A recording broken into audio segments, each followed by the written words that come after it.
George Mikan, Elgin Baylor, West, Chamberlain, Kareem, Magic, Shaq, Kobe, the list is endless. What do all these players have in common?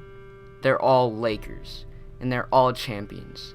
And as if 16 championships isn't enough, what does the Lakers PA announcer say before every game? Introducing the winningest franchise in NBA history.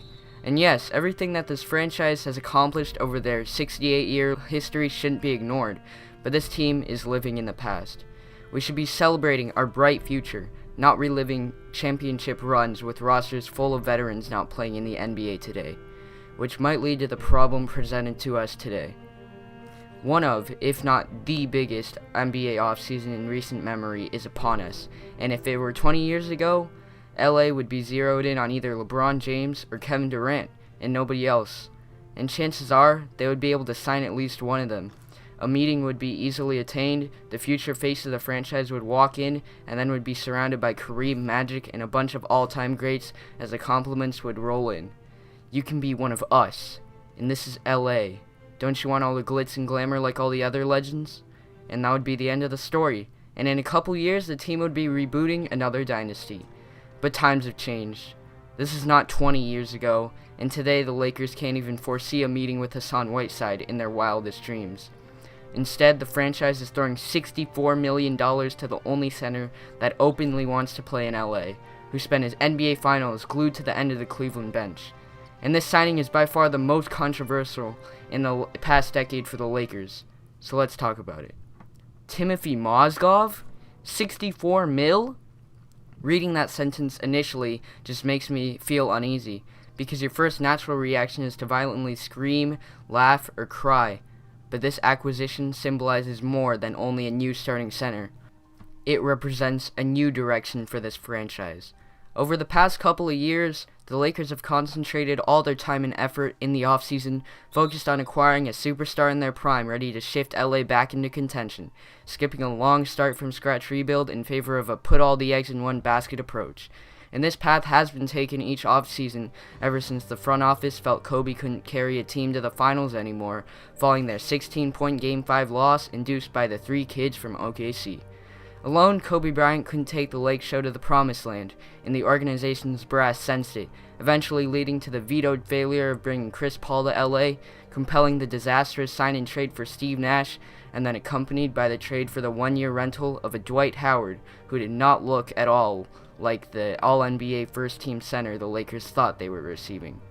Once their next franchise cornerstone bolted to Houston after a disappointing first-round exit to the Spurs, the Lakers were left with no draft picks, 67% of their salary tied up into two aging stars with permanent wounds, and a roster comprised of a displeased, severely underutilized Pau Gasol, along with a handful of busts and D-leaguers. Things went south, and the franchise was tainted with the most losses ever in a season over its illustrious 66-year-long history. And then a glimmer of hope became available, and its name was Carmelo Anthony. The 29-year-old superstar was coming off a contract year where he posted averages of 27 points per game and 8 rebounds. His team, meanwhile, failed to surround him with the necessary talent to help the Knicks reach the playoffs, as New York saw their record dip down by 17 wins from the season prior.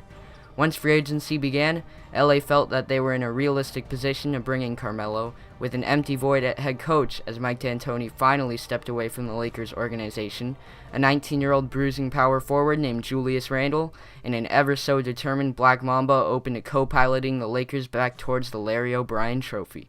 Ultimately, Melo left the purple and gold reluctant to use their cap room elsewhere in free agency as the team relied on a single player to make the most out of Kobe's twilight years, when in the end, Anthony spurned LA for more money and a longer contract length, leaving the Lakers without a strong pool of players to negotiate with, leading to yet another lost year in Lakerland. As the years went by, free agent interest diminished, and by the 2015 offseason, players such as Marc Gasol and LaMarcus Aldridge were nothing more than absurd dreams, only to be sucked back into reality, realizing that Roy Hibbert was all the Lakers could present as their starting center. And once the Lakers reached a familiar somber start to another year, all this season became was the celebration of a legend. Laker fans threw records out the door, and all that mattered was seeing number 24 lighted up in its final season.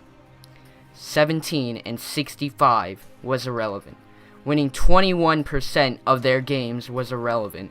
That sure is not what Laker basketball should represent. But with Kobe leaving, his exit is serving as a turning point for the Lakers. It's not the time to take shortcuts and liquidate all of their assets for a star in his prime. The foundation has been set. 4 young rising stars are on a mission to revive this franchise, and they are the ones who are going to catapult the Lakers right back on top. This organization has learned from their mistakes and is working to rebuild their winning culture from the ground up. Perhaps this past decade has been the rock bottom the Lakers needed to hit in order to find their direction moving forward. And from here, the only direction LA is going is up. Okay guys, thanks for watching, and I just love making these videos about the Lakers, and you guys seem to like them too, so I'll keep making them moving forward, and I'll see you guys later.